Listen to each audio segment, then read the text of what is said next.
And you can't ever lose your history or your stories, otherwise you'll lose who you are. It's the Dene way to pass on your teachings to younger people.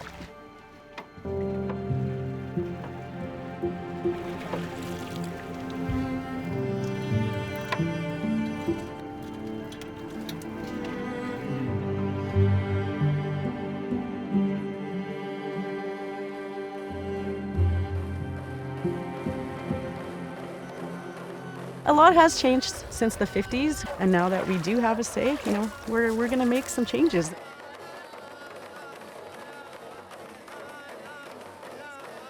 We want to take back our land. We want to be included in the decision-making and make our community a beautiful place. I mean, who wants to see a big diesel generating plant as soon as you land in the front of the community?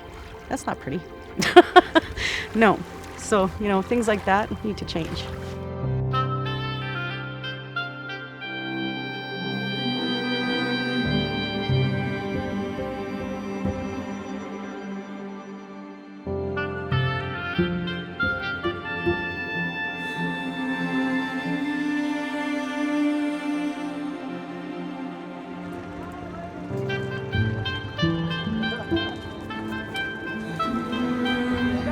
Can you guys just stand in front of the boat this way?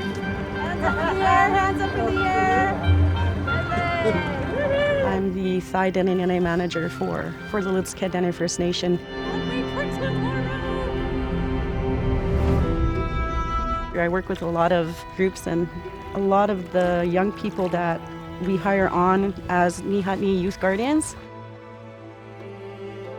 The whole intent and plan for the Ni Hat'ni Guardians is, they're watchers of the land. And so the staff that we have on board have all of the traditional knowledge, skills, and training from our elders who have passed on and their parents to live and harvest off the land and to keep things protected.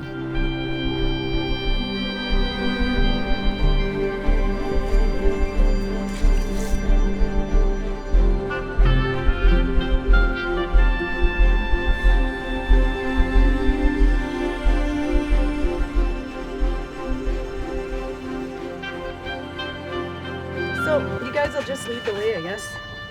Yeah, go at a nice pace.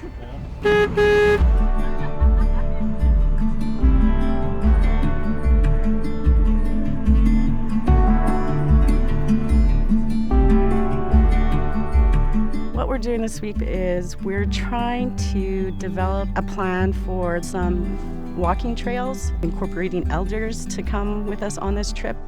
You definitely need some traditional knowledge to know which path is the safest and to get from A to B or to where you want to go. Big fish! Where? That's the fattest fish I ever saw! And just being around here, she knows what the Guardians do. Like that? I've been taking my daughter, Serena. She's been coming to meetings with me, and hopefully she picks up big words. Hopefully she picks up something when she grows up, you know what I mean?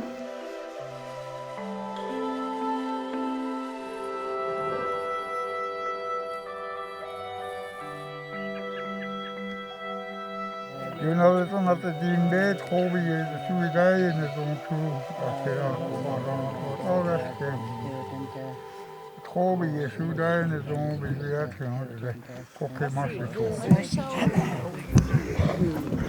All right, so here's a summary of what we heard. There's trails all over. Trails have stories that needs to be told. Trails were meant to travel. There's a desire to hear these stories from elders and to get them documented. What's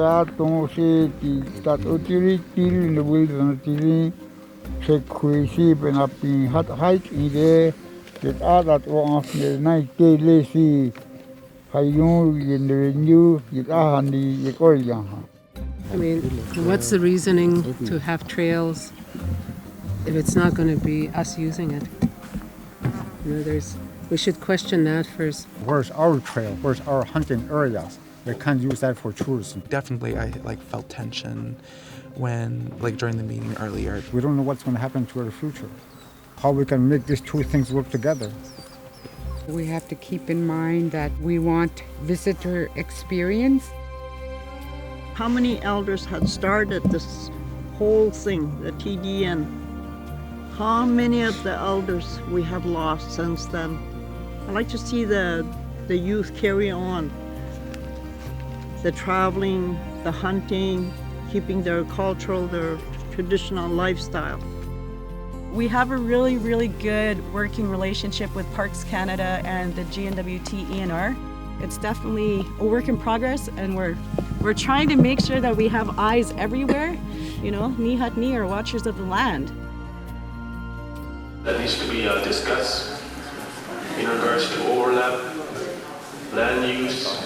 I was involved right from the beginning to the day that National Park Reserve was established and signed and agreed upon. The federal government of Canada were the ones that approached the First Nation back in 1970s, 80s, and 90s, asking if we were going to establish a national park.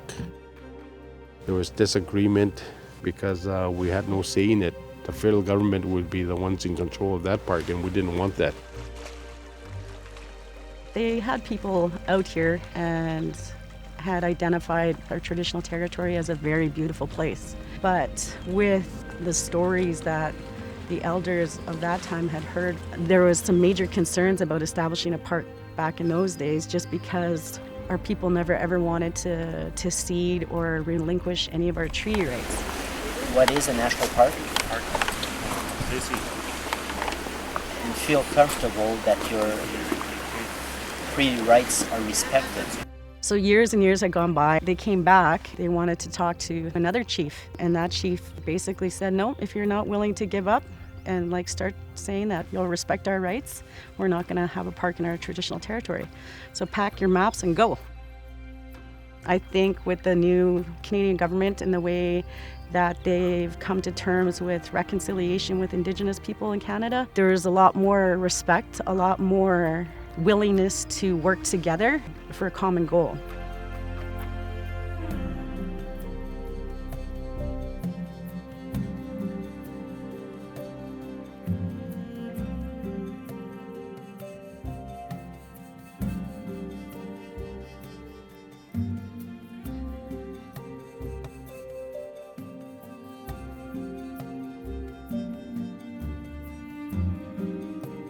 This name was selected by the community. There's no other park like this that has been negotiated in this fashion. We as First Nations people, we've already kept this land pristine and protected for thousands of years. And if we're going to continue to do that in partnership by creating a park, we have to be equal partners. Okay, let's go to Hole in the Wall for lunch.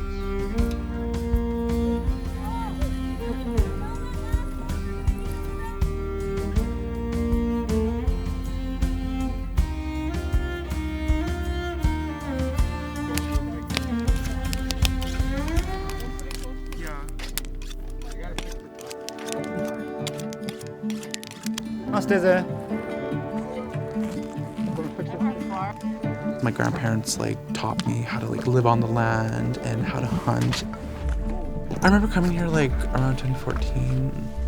I wasn't really paying attention then again because the not appreciating the things around you as a child. You guys can't eat without potatoes. Our potato is this kind of stuff.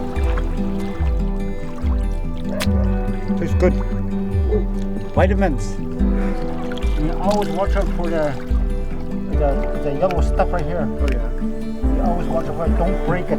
If you break it, the fish don't taste good. And now coming here again, as a 19-year-old, it's really phenomenal looking at it right now.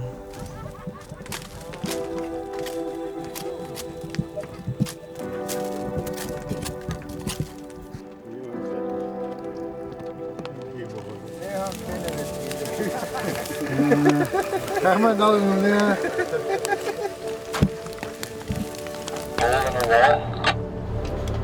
That's all right. I came back to Lutsel because city life wasn't for me. As soon as I did that, I went straight to bush school. Lutsel is kind of special. Like, there's no roads in and out. We call it the highway, but we could go by skidoo, by boat, or we could fly.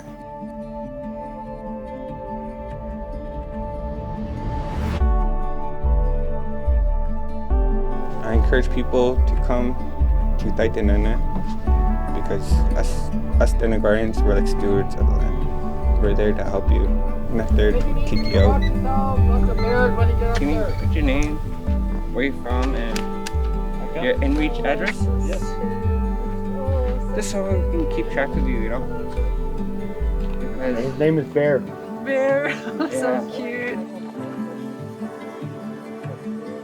You got her number? Anything wrong? Yes. Call us. We'll be there.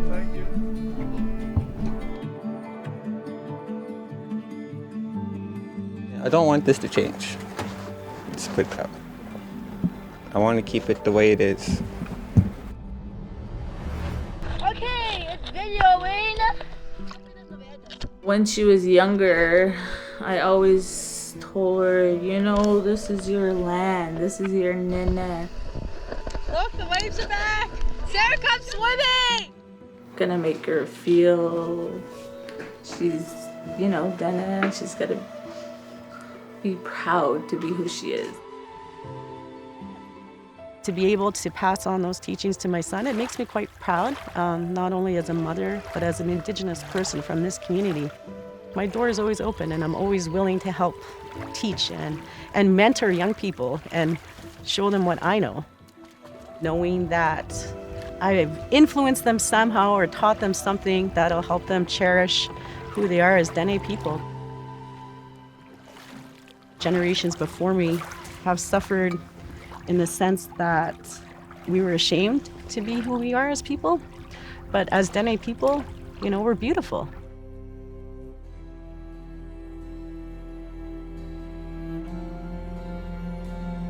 If my father was alive, he'd be so proud. Yeah. She's an adopted. And he took the point of speaking to her, taking her out, and doing all these things to what she is today. Yeah.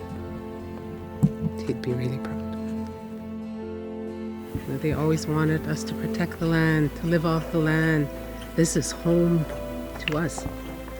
I've been traveling all over the world. There's nothing like home, I tell you.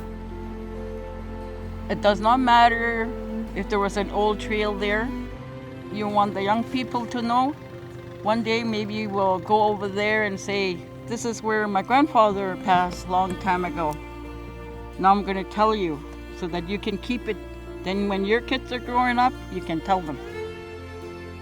That will protect my land. Not only mine, but everybody in Lutsel.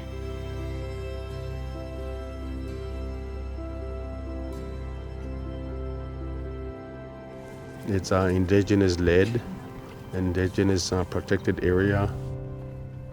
We're being asked to present this model to be used by other Indigenous people in Canada. So it's something new.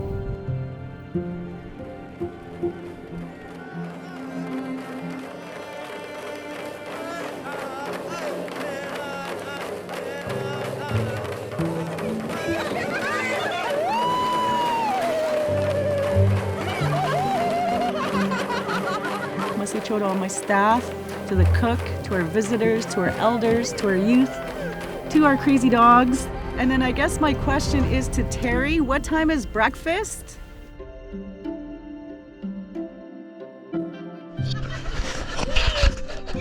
Punch it with your hand. It's very important that we start bringing youth with us because they're the ones that's going to take care of it, right?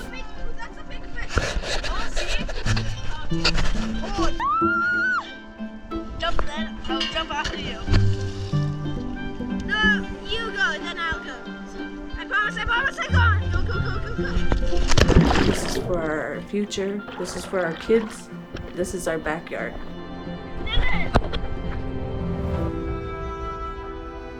just gonna have to teach the younger kids and our people about how to take care of the park, how to take care of Thaidene. This is for them.